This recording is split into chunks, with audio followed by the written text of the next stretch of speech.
വളരെയേറെ സന്തോഷം. നമ്മൾ ഈ തപസ്സുകാല തീർത്ഥാടനം ആരംഭിക്കുമ്പോൾ പ്രത്യേകിച്ച് കുരിശിൻ്റെ വഴി നമുക്ക് പ്രധാനപ്പെട്ടതാണ്. കുരിശിൻ്റെ വഴിയുടെ ഓരോ 14 മുഹൂർത്തങ്ങളും അതിൻ്റെ വിചിന്തനവും നമുക്ക് വളരെ വിലപ്പെട്ടതാണ് ഈ കാലഘട്ടത്തിൽ. നമുക്ക് ഈ വിചിന്തനം തുടങ്ങാം. യെശയ്യാ പ്രവാചകൻ്റെ പുസ്തകം 53-ാം അധ്യായത്തിൻ്റെ 3 മുതലുള്ള തിരുവചനങ്ങൾ നമ്മൾ ഈ കുരിശിൻ്റെ വഴി ചൊല്ലിയപ്പോൾ അതിലെ ചില വാക്യങ്ങളൊക്കെ നമ്മൾ ധ്യാനിച്ചതാണ്. യെശയ്യാ പ്രവാചകന്റെ പുസ്തകം 53:3 മുതൽ. അവൻ മനുഷ്യരാൽ നിന്ദിക്കപ്പെടുകയും ഉപേക്ഷിക്കപ്പെടുകയും ചെയ്തു. അവൻ വേദനയും ദുഃഖവും നിറഞ്ഞവനായിരുന്നു. അവനെ കണ്ടവർ മുഖം തിരിച്ചു കളഞ്ഞു. അവൻ നിന്ദിക്കപ്പെട്ടു, നാം അവനെ ബഹുമാനിച്ചതുമില്ല. നമ്മുടെ വേദനകളാണ് യഥാർത്ഥത്തിൽ അവൻ വഹിച്ചത്, നമ്മുടെ ദുഃഖങ്ങളാണ് അവൻ ചുമന്നത്. എന്നാൽ ദൈവം അവനെ പ്രഹരിക്കുകയും ശിക്ഷിക്കുകയും ദണ്ഡിപ്പിക്കുകയും ചെയ്തെന്ന് നാം കരുതി. നമ്മുടെ അതിക്രമങ്ങൾക്ക് വേണ്ടി അവൻ മുറിവേൽപ്പിക്കപ്പെട്ടു, നമ്മുടെ അകൃത്യങ്ങൾക്ക് വേണ്ടി ക്ഷതമേൽപ്പിക്കപ്പെട്ടു. അവൻ്റെ മേലുള്ള ശിക്ഷ നമുക്ക് രക്ഷ നൽകി. അവൻ്റെ ക്ഷതങ്ങളാൽ നാം സൗഖ്യം പ്രാപിച്ചു. പ്രിയമുള്ളവരെ, ഈ കഴിഞ്ഞ ദിവസം ഒരു ലേഡി ഡോക്ടർ എന്നെ കാണാൻ വന്നിരുന്നു. അവർ ആ സംസാരത്തിൽ യഥാർത്ഥത്തിൽ അവർ വന്നപ്പോൾ എന്നോട് പങ്കുവച്ചത്, ഞാൻ ഇന്ന് രാവിലെ മുതൽ ഈ ഒരു കൂടിക്കാഴ്ചയ്ക്ക് വേണ്ടി ഒരുങ്ങുകയായിരുന്നു. ഞാൻ ഉപവാസമെടുത്ത് പ്രാർത്ഥിച്ചിട്ടാണ് പിതാവിനെ കാണാൻ വന്നത്. ആ സംസാരത്തിൻ്റെ ഇടയ്ക്ക് അവർ പറഞ്ഞു, ഈ കുരിശിൻ്റെ വഴിയുടെ പ്രാധാന്യം. യഥാർത്ഥത്തിൽ ഒരു 12 വർഷം മുൻപാണ് അവർ ഹൈന്ദവ മതത്തിൽ നിന്നും ക്രിസ്തു വിശ്വാസത്തിലേക്ക് വന്നത്. അങ്ങനെ പങ്കുവച്ചപ്പോൾ അവർ പറഞ്ഞു, എൻ്റെ ഈ ഒരു വിശ്വാസത്തിലേക്ക് വരാനുള്ളൊരു പ്രധാനപ്പെട്ട കാരണം യഥാർത്ഥത്തിൽ കുരിശിൻ്റെ വഴിയാണെന്ന് അവർ പറഞ്ഞു. അവർ ആ അവരുടെ താമസിച്ചിരുന്നൊരു ഹോസ്റ്റലിന് നേരെ അടുത്തുള്ള ഒരു കത്തോലിക്ക പള്ളി. അപ്പോൾ ആ പള്ളിയിൽ അവർ ഇടയ്ക്ക് പോകുമായിരുന്നു, കാരണം തൊട്ടടുത്ത് വേറെ ആരാധനാലയങ്ങളൊന്നുമില്ല. എന്നിട്ട് അങ്ങനെ അവിടെ പോയി അവർ പ്രാർത്ഥിക്കാനായിട്ട് പോകുമായിരുന്നു. പിന്നെ കുർബാന സ്വീകരിക്കാനും വിശുദ്ധ കുർബാനയിൽ പങ്കെടുക്കാനൊക്കെയുള്ള സാഹചര്യം ഇല്ലാത്തതുകൊണ്ട്, അതിനുള്ള അനുവാദമില്ലാത്തതുകൊണ്ടും അവർ വളരെ സജീവമായിട്ട് നോമ്പ് കാലത്ത് ഈ കുരിശിൻ്റെ വഴി ചെല്ലുമായിരുന്നു. അങ്ങനെ ഈ കുരിശിൻ്റെ വഴിയുടെ ഓരോ മുഹൂർത്തവും അവരിങ്ങനെ സമയമെടുത്ത് പിന്നീട് ധ്യാനിച്ച് പ്രാർത്ഥിച്ച്, അത് അവർക്ക് തോന്നി എൻ്റെ ജീവിതത്തിൽ ഏറ്റവും വലിയ വിലപ്പെട്ട ഒരു നിമിഷമാണല്ലോ എന്ന് ചിന്തിച്ചുകൊണ്ടിരുന്നു. അങ്ങനെ അവരുടെ ജീവിതത്തിൻ്റെ വഴിത്താരയിൽ വളരെ നിർണായകമായ ഒരു സ്വാധീനം ഈ ക്രിസ്തുവിൻ്റെ പീഠാനുഭവത്തിനുണ്ടായി, ആ പീഠാനുഭവത്തിൻ്റെ ധ്യാനത്തിനുണ്ടായി. അങ്ങനെ അവസാനം അവർ പറഞ്ഞത്, അങ്ങനെ ഞാൻ ക്രിസ്തുവിൻ്റെ സ്വന്തമായി മാറിയെന്നാണ്. യഥാർത്ഥത്തിൽ യേശു അന്യായമായി വിധിക്കപ്പെടുന്നതും അവഹേളനപാത്രമായിട്ട് കുരിശും പേറി നടത്തപ്പെടുന്നതും നമ്മുടെ ഓരോരുത്തരുടെയും ജീവിതാനുഭവങ്ങൾ തന്നെയാണ്. 3 പ്രാവശ്യമുള്ള ആ കർത്താവിൻ്റെ വീഴ്ച യഥാർത്ഥത്തിൽ നമ്മളും ഇങ്ങനെ തകർന്ന് തരിപ്പണമായി വീഴുന്നതും, ചിലപ്പോൾ തകർന്നടിഞ്ഞിങ്ങനെ കിടക്കുമ്പോൾ എഴുന്നേക്കാൻ പറ്റാതെ ഉള്ള ആ പ്രയാസത്തിലൊക്കെ, അങ്ങനെയുള്ള ആ നിമിഷത്തിൽ ഈ നമ്മോടൊപ്പം ഒരാൾ, ഒരു സഹയാത്രികൻ കൂടെയുണ്ടെന്നുള്ളത് നമുക്ക് വലിയൊരു ആശ്വാസമാണ്. ചിലപ്പോൾ ചില മനുഷ്യരെയൊക്കെ ഈ ദിവസങ്ങളിൽ നമ്മൾ പത്രമാധ്യമങ്ങളിലൂടെ കേൾക്കുന്നതൊക്കെ അത്ര ആശാവഹമായിട്ടുള്ളതെന്ന് പറയാം. കലാലയങ്ങളിൽ കയ്യാങ്കളി, കൊലപാതകം, റാഗിങ്ങിൻ്റെ പേരിൽ എന്ത് ക്രൂരമായിട്ടുള്ള ഇത്, അല്ലെങ്കിൽ സ്കൂളുകളിൽ മയക്കുമരുന്ന്, മദ്യം, കുടുംബങ്ങൾ തന്നെ അമ്മയും 2 മക്കളും ഈ ആത്മഹത്യ ചെയ്ത്, ഇതെല്ലാം നമുക്ക് വളരെയേറെ പ്രയാസം തോന്നുന്ന സംഗതികളാണ്. അങ്ങനെയൊക്കെ ആ പ്രകാരമുള്ളൊരു അവസ്ഥയിലേക്ക് എത്തുന്നത് ഒരുപക്ഷെ അങ്ങനെ ഒരു കുടുംബത്തിൻ്റെ കൂട്ട ആത്മഹത്യ അവരുടെ ജീവിതത്തിൻ്റെ ഏറ്റവും വലിയ സഹനങ്ങളുടെ അവസരമാണ്. പക്ഷെ കർത്താവിൻ്റെ ആ സഹനങ്ങളോട് നമ്മൾ ചേർത്ത് വയ്ക്കുമ്പോൾ യഥാർത്ഥത്തിൽ അത് നമുക്ക് വലിയൊരു ആശ്വാസം അറിയാതെ പകർന്നു തരുന്നു. എത്രയോ പേരുടെ അഭിമാനവും വസ്ത്രവും അവരുടെ ജീവിതത്തിൻ്റെ ആ സന്തോഷവും ഒക്കെയാണ് ഇങ്ങനെ വലിച്ചൂരി എടുത്തു മാറ്റുന്നത് ഈ വാട്സപ്പിലും സോഷ്യൽ മീഡിയയിലുമൊക്കെ. എത്രയോ പേർക്കാണ് ഈ ആ ഒരു അങ്ങനെയുള്ള അവസരത്തിലേക്ക് ആ കർത്താവിൻ്റെ പീഡാസഹനം ആശ്വാസമായിട്ട് അവർക്ക് തീരുന്നത്. അങ്ങനെ നമ്മുടെയും ആ ജീവിതത്തിൽ നമ്മോടൊപ്പം സഹയാത്രികനായി സഹിക്കുന്ന ഒരു നാഥനുണ്ടെന്നും അവൻ്റെ ആ സഹനം യഥാർത്ഥത്തിൽ നമുക്ക് ആശ്വാസമായി മാറുന്നു എന്നുള്ളതും നമുക്ക് വലിയ ഒരു ആശ്വാസം പകരുന്നു. കുരിശിൻ്റെ വഴിയുടെ ഈ വിചിന്തനങ്ങൾ നമുക്കതാണ് അനുഗ്രഹമായി മാറുന്നത്. പത്രോസിന്റെ 1-ാം ലേഖനം 2-ാം അധ്യായം 24-ാം വാക്യം, നമ്മുടെ പാപങ്ങൾ സ്വന്തം ശരീരത്തിൽ വഹിച്ചുകൊണ്ട് അവൻ കുരിശിലേറി. അവൻ്റെ മുറിവിനാൽ നിങ്ങൾ സൗഖ്യമുള്ളവരാക്കപ്പെട്ടിരിക്കുന്നു. അവൻ്റെ മുറിവ് നമുക്ക് സൗഖ്യം തരുന്നു. അവൻ്റെ സഹനം നമുക്ക് ആന്തരിക കരുത്ത് പ്രദാനം ചെയ്യുന്നു. ഈ ഇവിടെ കോഴിക്കോട് രൂപതയിൽ നിന്നുള്ള ഒരു അലോഷ്യസ് കുളങ്ങര അച്ഛനുണ്ട്. അച്ഛൻ്റെ ഒരു പുസ്തകമുണ്ട്, ആഴങ്ങളിലാണ് കൊമ്പന്മാർ എന്നാണ് ഈ പുസ്തകത്തിൻ്റെ പേര്. അതിൻ്റെ 23-ാമത്തെ പേജിൽ അച്ഛൻ എഴുതുന്നത് ഇങ്ങനെയാണ്: യേശു കാൽവരിയിൽ ശരീരമാസകലം മുറിവേറ്റത് സകല മനുഷ്യരെയും സുഖപ്പെടുത്തുന്നതിന് വേണ്ടിയാണ്. ഇന്നും ഉണങ്ങാത്ത മുറിവുകളുമായി അവൻ കാൽവരിയിലുണ്ട്. ഒന്ന് കണ്ണുപൂട്ടി വിശ്വാസത്താൽ ആ കാൽവരി കുരിശിൻ്റെ താഴെ നിൽക്കുകയാണെങ്കിൽ ആ മുറിവിൽ നിന്നും നിങ്ങളുടെ രോഗാതുരമായ അവസ്ഥയിലേക്ക് ആ രക്തം ഒഴുകുന്നത് കാണാൻ കഴിയും. അങ്ങനെ അതാണ് അലോഷ്യസ് അച്ഛൻ ഈ പുസ്തകത്തിൻ്റെ എഴുതുന്നത്. ആഴങ്ങളിലാണ് കൊമ്പന്മാർ എന്നാണ് ആ പുസ്തകത്തിൻ്റെ തന്നെ പേര്. നമ്മൾ കണ്ണും അടച്ച് ഈ നിശബ്ദതയിൽ ആ കാൽവരിയിലേക്ക്, ആ കുരിശിലേക്ക് നമ്മുടെ മനസ്സും ഹൃദയവും ഒക്കെ ഉയർത്തുമ്പോൾ നമുക്കറിയാം ആ കുരിശിൽ നിന്ന് ഇറ്റിറ്റ് വീഴുന്ന ആ രക്തത്തുള്ളികൾ നമുക്ക് വലിയ ആശ്വാസമായിട്ട് മാറും. യഥാർത്ഥത്തിൽ ആ വിയ ഡൊളറോസ അല്ലെങ്കിൽ ആ പീഡാനുഭവ യാത്ര നമ്മുടെ സങ്കടങ്ങളിൽ നിന്നും മുറിവുകളിൽ നിന്നും നമ്മെ സാവധാനം സൗഖ്യത്തിലേക്ക് കൊണ്ടുപോകാൻ, നമ്മുടെ പരാജയങ്ങളിൽ നിന്ന് വീഴ്ചകളിൽ നിന്നൊക്കെ സാവധാനം നമ്മെ ആ ഉത്ഥാനത്തിൻ്റെ വിജയത്തിലേക്ക് കൊണ്ടുപോകാൻ, അതേപോലെ തന്നെ നമ്മുടെ ഒറ്റപ്പെടൽ, നമ്മുടെ ഏകാന്തത, അതിൽ നിന്നൊക്കെ നമ്മളെ ഒരു വിധത്തിലുള്ള ആശ്വാസത്തിലേക്ക് കൂട്ടിക്കൊണ്ടുപോകാൻ ഈ കുരിശിൻ്റെ വഴി, ഈ കുരിശിൻ്റെ യാത്ര നമുക്ക് സഹായകമായി മാറും. വിശുദ്ധ ഫൗസ്തീന ആ ഡയറി കുറിപ്പിൽ എഴുതിയിട്ടുള്ളത് ഇപ്രകാരമാണ്: സഹിക്കുന്ന ആത്മാവേ, ദൈവം നിന്നെ എത്രയധികമായി സ്നേഹിക്കുന്നുവെന്ന് നീ അറിയുകയാണെങ്കിൽ നീ സന്തോഷത്താൽ മരിച്ചു പോകുന്ന പറഞ്ഞിരിക്കുന്നത്. അതായത് കർത്താവ് നമ്മളെ എത്രയേറെ സ്നേഹിക്കുന്നു എന്ന് നമ്മൾ തിരിച്ചറിയുമ്പോൾ സന്തോഷം കൊണ്ട് നമ്മുടെ ഹൃദയത്തെ നിറയും. ഈ ജോസഫ് കുമ്പുക്കൽ എന്ന് പറഞ്ഞൊരു അച്ഛനുണ്ട്.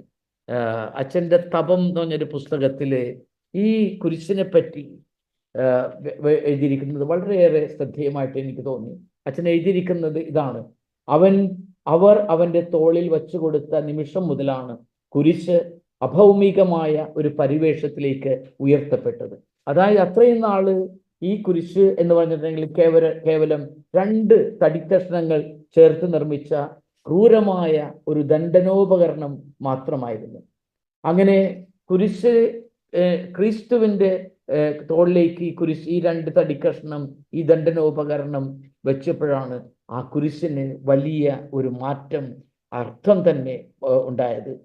കുരിശ് വഹിക്കാൻ നിയോഗിക്കപ്പെടുന്ന സകലരും അറിഞ്ഞിരിക്കേണ്ടത് ഇതാണ്: ഓരോരുത്തരുമാണ് തീരുമാനിക്കേണ്ടത് തോളിലേറ്റപ്പെടുന്ന കുരിശിൻ്റെ ഭാരം എന്തുമാത്രമാണെന്ന്. മറ്റെന്തു വസ്തു ചുമലിലേറ്റിയാലും എല്ലാവർക്കും സമാനമായ ഭാരമാണ്. എന്തെങ്കിലും വേറെയൊക്കെ ഒരു തടിക്കഷ്ണം തോളത്ത് വെച്ചിട്ടുണ്ടെങ്കിൽ ആ തടിക്കഷ്ണം തന്നെ വേറൊരാളുടെ തോളിൽ വെച്ചിട്ടുണ്ടെങ്കിലും ഒരേ ഇതാണ്. അല്ലെങ്കിൽ ഒരു 5 കിലോയുടെ എന്തെങ്കിലും ഒരു കട്ടിയുള്ള ഒരു സാധനം എൻ്റെ തോളിൽ വെച്ചിട്ട് അവിടെ വേറൊരാളെ കൊടുത്തിട്ടുണ്ടെങ്കിലും അത് 5 കിലോ. പക്ഷേ കുരിശ് നമ്മളുടെ ഓരോരുത്തരുടെയും തോളിലേക്ക്, കുരിശുകൾ നമ്മുടെ ജീവിതത്തിലേക്ക് വരുമ്പോൾ അതിൻ്റെ ഘനം, ഭാരം യഥാർത്ഥത്തിൽ എങ്ങനെ അത് നമ്മൾ നോക്കിക്കാണുന്നു എന്നനുസരിച്ചാണെന്നാണ് കുമ്പുക്കലച്ചൻ ഈ തപം എന്ന് പറഞ്ഞ പുസ്തകത്തിൽ ഇരിക്കുന്നത്. അതിൻ്റെ 177 പേജിൽ തുടർന്ന് എഴുതുന്നു, എങ്ങനെയാണ് അത്ര അനായാസം യേശുവിന് കുരിശ് ചുമക്കാനായത്? വ്യത്യാസം അവൻ്റെ മിഴികളിലായിരുന്നു. അന്നോളം കുരിശ് ചുമത്തപ്പെടുന്ന സകലരും കുരിശിന്റെ ഭാരത്തിലേക്കും അത് ചുമലിൽ വെച്ച് കൊടുക്കുന്നവരുടെ ക്രൂരമാർന്ന മുഖത്തിലേക്കുമൊക്കെ ആയിരുന്നു കണ്ണുപതിപ്പിച്ചിരുന്നത്. എന്നാൽ അവനാകട്ടെ ഉറ്റുനോക്കിയത് കുരിശിലേക്കോ അതിൻ്റെ പിന്നിൽ പരിഹാസപൂർവം നിൽക്കുന്നവരിലേക്കോ ആയിരുന്നില്ല. വിധി പ്രസ്താവിച്ച ന്യായാധിപന്റെയും കുരിശ് വച്ച് നീട്ടുന്ന പടയാളികളെയും അവനെ ക്രൂശിക്കുക എന്ന് ആർത്തു വിളിക്കുന്ന ജനക്കൂട്ടത്തിൻ്റെയും പിന്നിൽ മറഞ്ഞിരിക്കുന്ന ആ പിതാവിലേക്കായിരുന്നു. അങ്ങനെ അവൻ്റെ നോട്ടം മുഴുവൻ ആ മുഖത്തേക്ക്, പിതാവിൻ്റെ മുഖത്ത് പ്രതിഫലിച്ചു കണ്ട ഉറപ്പുകളായിരുന്നു അവൻ്റെ ആത്മാവിനെയും ശരീരത്തെയും ബലപ്പെടുത്തിയത്. അങ്ങനെയാണ് ഈ കുമ്പുക്കലച്ചൻ ഇതിനെപ്പറ്റി വിവരിക്കുന്നത്. അതായത് നമ്മൾ ഓരോരുത്തരെയും ആശ്രയിച്ചിരിക്കും നമ്മുടെ കുരിശുകളുടെ ഭാരം. നമ്മൾ എത്രയോ വിശുദ്ധരുണ്ട്, അവരുടെയൊക്കെ ജീവിതത്തിൽ വലിയ സഹനങ്ങൾ വന്നപ്പോൾ, ഈ നമ്മളുടെ അജനയുടെ കാര്യം ഞാൻ ഓർക്കുകയാണ്. ക്യാൻസർ വന്നു, ഭയങ്കര വേദനയും നൊമ്പരവും, എങ്കിലും അവൾക്ക് ആ യേശുവിൻ്റെ ആ സ്നേഹം, തിരുവോസ്തിയുടെ ആ കൃപ, കുരിശിൻ്റെ മഹത്വം അവൾ ജീവിതത്തിൽ അനുഭവിച്ചു കഴിഞ്ഞപ്പോൾ ഈ സഹനവും ഒന്നും ഒരു പ്രശ്നമായിട്ട് മാറിയില്ല. ഇതായിരിക്കണം ഒരുപക്ഷെ നമ്മളുടെയും ജീവിതത്തിൻ്റെ ഈ അനുഭവം. നമ്മൾ ഓരോരുത്തരെയും ആശ്രയിച്ചിരിക്കും ഈ കുരിശിൻ്റെ ഭാരം, ഘനം. ഈ നമുക്കറിയാം, എല്ലാ വർഷവും ദുഃഖവെള്ളിയാഴ്ച റോമിലെ കൊളോസ്യത്തിൽ നിന്ന് കുരിശിൻ്റെ വഴിയുടെ തത്സമയ സംപ്രേഷണമുണ്ട്. അത് നൂറ്റാണ്ടുകളായിട്ട് പാപ്പമാരാണ് അതിന് നേതൃത്വം കൊടുക്കുന്നത്. ഈ യഥാർത്ഥത്തിൽ ഈ കൊളോസിയത്തിൻ്റെ ചരിത്രം നമുക്കറിയാം. AD 72 വെസ്പാനിയൻ എന്ന് പറഞ്ഞ ഒരു ചക്രവർത്തി ഇതിൻ്റെ നിർമ്മാണം തുടങ്ങിയത്. അതിനുശേഷം അദ്ദേഹത്തിൻ്റെ മരണശേഷം അത് പൂർത്തിയാകുന്നതുകൊണ്ട് ടൈറ്റസ് എന്ന് പറഞ്ഞാൽ അടുത്ത ചക്രവർത്തി അത് തുടർന്നു. അങ്ങനെ ലോകത്തിലെ ഏറ്റവും വലിയ ആംഫി തിയേറ്ററാണ് ഈ കൊളോസിയം. ഒരുപക്ഷെ പിക്ചറിലൊക്കെ നിങ്ങൾ കണ്ടിട്ടുണ്ടാവും. റോമിൽ സന്ദർശനത്തിന് പോയിരിക്കുന്നവർക്ക് തീർച്ചയായിട്ടും കൊളോസിയത്തിൽ പോകാറുണ്ട്. അത് എപ്പോഴും ഒരു മസ്റ്റ് സീ പ്ലേസ് ആണ്, എല്ലാം കാണുന്നതാണ്. അവിടുത്തെ ഏറ്റവും വലിയ ഹൃദയഹാരിയായിട്ടുള്ള കാര്യം ചരിത്രം ഇതാണ്. എത്രയോ പേര് വിശ്വാസത്തിനു വേണ്ടി അവരുടെ ജീവിതം സമർപ്പിച്ച ഒരു വേദിയാണ് ഈ കൊളോസിയം. ഈ കൊളോസിയത്തിലാണ് ജോൺ പോൾ രണ്ടാമൻ പാപ്പ ഒരു വലിയ കുരിശരുത രൂപം, ഒരു കുരിശ് അവിടെ 2000 ആ ജൂബിലി വർഷത്തിൽ സ്ഥാപിച്ചു. അതിനു മുൻപ് പോൾ 6 പാപ്പയാണ് എല്ലാ വർഷവും അങ്ങനെ ഈ ദുഃഖവെള്ളിയാഴ്ച പാപ്പമാരുടെ നേതൃത്വത്തിലുള്ള ആ പാരമ്പര്യം വീണ്ടും തുടർന്നത്. 2005 ദുഃഖവെള്ളിയാഴ്ച ഈ കുരിശിൻ്റെ വഴിക്ക് ജോൺ പോൾ 2 പാപ്പയ്ക്ക് നേതൃത്വം കൊടുക്കാനായില്ല. നമുക്കറിയാം, ആ അവസാന കാലത്തിൽ അദ്ദേഹത്തിന് ഭയങ്കര ഇങ്ങനെ പാർക്കിൻസൺസ് ഉണ്ടായിരുന്നു. ഇങ്ങനെ സലൈവ ഒഴുക്കുമായിരുന്നു, പിന്നെ വാർദ്ധക്യത്തിൻ്റെ പ്രയാസം. ഈ അവസരത്തിൽ അങ്ങനെ ഈ കൊളോസ്യത്തിൽ ആഘോഷപൂർവമായിട്ടുള്ള അനേകായിരങ്ങൾ പങ്കെടുക്കുന്ന കുരിശിൻ്റെ വഴി, അവിടെ നിന്നുള്ള ഒരു ലൈവ് ട്രാൻസ്മിഷൻ ജോൺ പോൾ 2 പാപ്പയുടെ ആ ചാപ്പലിലുണ്ടായിരുന്നു. ഈ ചാപ്പലിലും നേരെ മുൻപിലുള്ള അൾത്താരയിൽ വലിയ ഒരു ക്രൂശിത രൂപം, അതിൻ്റെ 2 സൈഡിലും ഇങ്ങനെ ഈ മെഴുകുതിരി കത്തിച്ചു വച്ചിരിക്കുന്നു. ജോൺ പോൾ 2 പാപ്പ ആ കുരിശിലേക്ക് തൻ്റെ ഈ രോഗത്തിൻ്റെ ആലസ്യം, വാർദ്ധക്യത്തിൻ്റെ തളർച്ച, മരുന്ന് കഴിക്കുന്ന മരുന്നിൻ്റെയൊക്കെ പ്രയാസം, അതിൻ്റെ ആ തളർച്ചയൊക്കെ ഉള്ളിലൊതുക്കിക്കൊണ്ട് കണ്ട ആഗോള കത്തോലിക്ക സഭയുടെ പരമാചാര്യനാണ്, ശുശ്രൂഷയുടെ നേതൃത്വം വഹിക്കേണ്ട ആളാണ്. ഇവിടെ അതിനൊന്നും സാധിക്കാത്ത വിധത്തിൽ ഇരിക്കുന്നത്. ജോൺ പോൾ പാപ്പ ഇങ്ങനെ ആ കുരിശിലേക്ക് നോക്കിയിരിക്കുന്ന ആ രംഗം ക്യാമറ കണ്ണുകൾ ഒപ്പിയെടുത്തിരുന്നു. അതും സൈമിൾട്ടേനിയസ് ട്രാൻസ്മിഷനെ കാണിച്ചിരുന്നു. അവസാനം ഈ അവിടെ നിന്നിരുന്ന സഹായിയായ വൈദികൻ ഈ കുരിശ് ഇങ്ങനെ ജോൺ പോൾ 2 പാപ്പയുടെ ചുണ്ടുകളിലേക്ക് വന്നിട്ട് ജോൺ പാപ്പ അത് വാങ്ങിച്ച് ഇങ്ങനെ ആശ്ലേഷിച്ചിട്ടും ചുംബിച്ച് വീണ്ടും തിരികെ കൊടുത്തിരുന്നു. ഒരുപക്ഷെ ഈ ഒരു വലിയ സഹനം ഈ വലിയ രോഗത്തിൻ്റെയും വാർദ്ധക്യത്തിൻ്റെയും അസ്വസ്ഥതകളും പ്രയാസങ്ങളും എല്ലാം അതിജീവിക്കാനായിട്ട് ജോൺ പോൾ രണ്ടാമൻ പാപ്പയ്ക്ക് അത്രയും ശക്തി കൊടുത്തത് ഒരുപക്ഷെ ഈ കുരിശിൻ്റെ ആ കൃപയും അനുഗ്രഹവുമാകാം. ഈ ദിവസങ്ങളിൽ നമ്മളും ഫ്രാൻസിസ് പാപ്പയ്ക്ക് വേണ്ടി പ്രാർത്ഥിക്കുകയാണ്. യഥാർത്ഥത്തിൽ ഈ ഫെബ്രുവരി 14 മുതൽ ഇന്നിപ്പോൾ മാർച്ച് 5 ആയി. ഇപ്പോഴും ആശുപത്രിയിലാണ്. ഈ ദിവസങ്ങളിൽ നമുക്ക് അല്പം ആശ്വാസം പകരുന്ന വാർത്തയാണ്. ഞാൻ അല്പം മുൻപും ആ വാറ്റിക്കൻ ന്യൂസിലേക്കൊന്ന് നോക്കുകയായിരുന്നു. പാപ്പയുടെ വിശേഷം കുറച്ച് ഇമ്പ്രൂവ്മെൻ്റ് എങ്കിലും ഫ്രാൻസിസ് പാപ്പ ഈ ഒരു ആഗോള കത്തോലിക്ക സഭയ്ക്ക് നേതൃത്വം കൊടുക്കേണ്ട ഒരു വ്യക്തി, ആ ഒരു പ്രവാചക ശബ്ദം, ഈ യുക്രൈൻ വാറിനും റഷ്യക്കെതിരായിട്ടും ഒക്കെ സംസാരിക്കുന്ന ആ വ്യക്തി ഇങ്ങനെ വീൽ ചെയറിൽ നടക്കാൻ പ്രയാസമാകുമ്പോൾ ആ അസ്വസ്ഥത ഒരുപക്ഷെ യേശുവിൻ്റെ കുരിശ് തന്നെയായിരിക്കും ഫ്രാൻസിസ് പാപ്പയ്ക്കും പ്രചോദനം. വിശുദ്ധ അഗസ്റ്റിൻ്റെ പ്രാർത്ഥന ഇപ്രകാരമായിരുന്നു: കർത്താവേ, അങ്ങയുടെ കുരിശിന് കീഴ്പ്പെട്ടിരിക്കാൻ എന്തെങ്കിലും കുരിശ് എനിക്കെന്നും അയച്ചു തരിക. അതാണ് വിശുദ്ധനായ അഗസ്തീനോസ് പറഞ്ഞത്. അങ്ങയുടെ കുരിശിന് കീഴ്പ്പെട്ടിരിക്കാൻ എന്ത് കുരിശ് വേണമെങ്കിലും എനിക്ക് അയച്ചു തരിക. അങ്ങനെ നമുക്കും അതിൽ നീട്ടി പറയാൻ പാടില്ല, കാരണം ലേറ്റായെന്ന് എനിക്കറിയാം. നമുക്ക് ഈ കുരിശ്, കർത്താവിൻ്റെ കുരിശ് നമുക്ക് ആശ്വാസമാകണം. ഈ വിൻസെൻ്റ് വാര്യത്തച്ഛൻ്റെ ഒരു പുതിയ പുസ്തകമുണ്ട്, ചില്ലുവാതിൽ എന്നാണ് ആ പുസ്തകത്തിൻ്റെ പേര്. നല്ല പുസ്തകമാണ്. വിൻസെൻ്റ് വാര്യത്ത് എറണാകുളത്ത് ആശീർഭവൻ്റെ ഡയറക്ടേഴ്സാണ്. അതിൽ ഒരു യുവാവിൻ്റെ വിവരണം കൊടുക്കുന്നുണ്ട്. അതോടെ ഞാൻ പൂർത്തിയാക്കാം. ഈ യുവാവ് അരക്ക് താഴെ ഇങ്ങനെ തളർന്ന് കിടക്കുകയാണ്.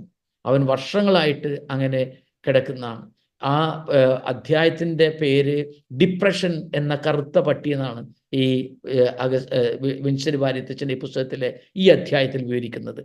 ആ ചെറുപ്പക്കാരനോട് ഒരു കൂട്ടുകാരൻ വന്ന് ചോദിക്കുന്നു, എടാ, നിനക്ക് എങ്ങനെ ഇതൊക്കെ മാനേജ് ചെയ്യാൻ പറ്റുന്നു? കാരണം ഈ ചെറുപ്പത്തിൽ എല്ലാവരും ഇങ്ങനെ ഓടി ചാടി നടക്കുകയും ഫുട്ബോൾ കളിക്കുകയും ക്രിക്കറ്റും അല്ലെങ്കിൽ വിദേശത്ത് പോകണു പഠനത്തിന് IELTS ഒക്കെ വെക്കുമ്പോൾ നീ ഇങ്ങനെ തളർന്നു കിടക്കുകയാണല്ലോ എന്ന് ചോദിച്ചപ്പോൾ അവൻ പറഞ്ഞതാണ്, അവൻ ആ കിടന്ന കിടപ്പിൽ നിശ്ചലമായിട്ട് കിടന്നിട്ടും തൊട്ടടുത്തുള്ള ആ ഭിത്തിയിലേക്ക് ഇങ്ങനെ നോക്കി. ആ ഭിത്തിയിൽ ഒരു ക്രൂശിത രൂപമുണ്ട്. എന്നിട്ട് അവൻ പറഞ്ഞു, as long as I can look at him I can manage എന്നാ പറഞ്ഞത്. As long as I can look at him, എൻ്റെ ഇവിടെ ഈ ഭിത്തിയിൽ ഒരു കുരിശുണ്ട്, ഞാൻ അതിലേക്കാണ് നോക്കുന്നത്. ആ ഭിത്തിയിലെ കുരിശിലേക്ക് ഞാൻ നോക്കുമ്പോൾ as long as I can look at him I can manage എന്നാണ്. അങ്ങനെ ആ കർത്താവിനെ നോക്കി കിടക്കുന്നതോളം വേളം എനിക്ക് എല്ലാം മാനേജ് ചെയ്യാൻ പറ്റുന്നതാണ് ഈ വിൻസെൻ്റ് വാര്യത്തച്ഛൻ്റെ ചില്ലുവാതിൽ യുവാവിൻ്റെ പറയണം. നമുക്ക് നമ്മുടെ ജീവിതത്തിലേക്ക് വരാം.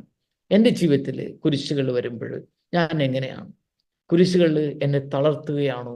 ഈ ഭാരങ്ങൾ, ഈ ഇത്, അല്ലെങ്കിൽ നമ്മുടെ ജീവിതം മറ്റുള്ളവരുടെ അവരൊക്കെ വിഷമിപ്പിക്കുകയും പരിഭവവും പരിദേവനവും പരാതിയൊക്കെ ആയിട്ടുള്ള ജീവിതമാണോ? അല്ലെങ്കിൽ ഈ കുരിശ് എൻ്റെ ചുമലിലേക്ക് വരുമ്പോൾ ഞാൻ ഉൾപ്പെടെ നമ്മുടെ ജീവിതത്തിലേക്ക് വരുമ്പോൾ ഞാൻ അതിൽ നിന്നെല്ലാം ശക്തി കണ്ടെത്തുകയാണോ? അതാണ് നമ്മൾ ഈ ദിവസങ്ങളിൽ ഇനി ഈ കുരിശിൻ്റെ വഴി നടത്തി ധ്യാനിക്കുമ്പോഴും ഇങ്ങനെ കുരിശിൻ്റെ വഴിയുടെ ഓരോ മുഹൂർത്തവും നമ്മുടെ ജീവിതത്തിൽ ക്രിസ്തുവിനെ കണ്ടെത്താൻ, ആ ക്രിസ്തുവിൻ്റെ കൃപയിലേക്ക് വളരാൻ, ആ കരുത്ത് സ്വന്തമാക്കാൻ, ആ കുരിശിൻ്റെ മഹത്വം നമ്മുടെ ഹൃദയത്തിലേക്ക് വരാനുള്ള അവസരവും ചിന്തയും ഒക്കെ ആയിരിക്കണം എന്നാണ് എനിക്ക് തോന്നുന്നത്. ഈ നമ്മളുടെ മലയാളത്തിൻ്റെ അനുഗ്രഹീതനായ ഒരു എഴുത്തുകാരൻ വിജി തമ്പി ഇങ്ങനെ എഴുതിയിട്ടുണ്ട്, പൂക്കളോട് മാത്രമല്ല മുള്ളുകളോടും കൃതജ്ഞത വേണം. ഞാൻ ആവർത്തിക്കുന്നു, പൂക്കളോട് മാത്രമല്ല മുള്ളുകളോടും കൃതജ്ഞത വേണം. ക്ഷതങ്ങളുടെ വാതിൽ തുറന്നാണ് ദൈവം കടന്നു വരുന്നത്. ക്ഷതങ്ങളുടെ, അതായത് നൊമ്പരങ്ങളുടെയും മുറിവുകളുടെയും ഒക്കെ വാതിൽ തുറന്നാണ് ദൈവം കടന്നു വരുന്നത്. പ്രിയമുള്ളവരെ, കുരിശിൻ്റെ വഴികളിൽ നമുക്ക് തളരാതിരിക്കാൻ, ആ ക്ഷതങ്ങളുടെ വാതിൽ തുറന്ന് ദൈവം കടന്നു വരും. നമ്മുടെ ഹൃദയത്തിലും ജീവിതത്തിലും പ്രത്യാശ നിറയ്ക്കാം. പ്രത്യേകിച്ച് ഈ പ്രത്യാശയുടെ ഈ ജൂബിലി വർഷത്തിൽ കുരിശിനെ കൂടുതൽ ധ്യാനിച്ചുകൊണ്ടും ആ കുരിശിൻ്റെ വഴിയിൽ പങ്കെടുത്തുകൊണ്ടും അത് നമ്മുടെ ജീവിതത്തിൻ്റെ വഴിത്താരയിൽ പ്രത്യാശ നിറയ്ക്കട്ടെ. ഈ നമ്മളുടെ ജീവിതത്തിൻ്റെ മുറിവുകളും ക്ഷതങ്ങളും വ്യഥകളുമെല്ലാം അങ്ങനെ ആ ക്ഷതങ്ങളുടെ വാതിൽ തുറന്നു തരുന്ന ആ ദൈവം വന്ന് നമ്മെ ശക്തിപ്പെടുത്തട്ടെ. നമുക്കൊരു നിമിഷം മൗനമായി പ്രാർത്ഥിക്കാം. സ്നേഹപിതാവായ ദൈവമേ, അങ്ങയുടെ പ്രിയപുത്രൻ്റെ കുരിശും ആ കാൽവരിയിലെ പരമയാഗവും ഞങ്ങൾക്ക് അനുഗ്രഹമാണ്. അത് ഞങ്ങൾക്ക് പ്രത്യാശ പകരുന്നു. ഞങ്ങളുടെ നൊമ്പരങ്ങളുടെ, മുറിവുകളുടെ, വ്യഥകളുടെ നിമിഷങ്ങളിൽ ആ കുരിശിൽ നിന്ന് ഞങ്ങൾക്കെന്നും പ്രത്യാശ കണ്ടെത്താൻ അനുഗ്രഹിക്കണമേ. അമ്മേ മാതാവേ, കാൽവരിയെ കുരിശിൽ കണ്ണുനീർ വാർത്ത് നിൽക്കുമ്പോഴും പ്രത്യാശ ഹൃദയത്തിൽ നിന്ന് ഒരിക്കലും കെടുത്താതെ കാത്തു നിർത്തിയ അമ്മേ, ഞങ്ങൾക്ക് ശക്തി വരണമേ, അനുഗ്രഹം തരണമേ, ഞങ്ങൾക്ക് വേണ്ടി മാധ്യസ്ഥം വഹിക്കണമേ. കർത്താവായ ക്രിസ്തു വഴി ഞങ്ങൾ സമർപ്പിക്കുന്ന പ്രാർത്ഥന കേട്ടറിയണമേ. ആമേൻ. കർത്താവ് നിങ്ങളോട് കൂടെ. അങ്ങേ സർവശക്തനായ ദൈവം പിതാവും പുത്രനും പരിശുദ്ധാത്മാവും നിങ്ങളെ അനുഗ്രഹിക്കട്ടെ. ആമേൻ.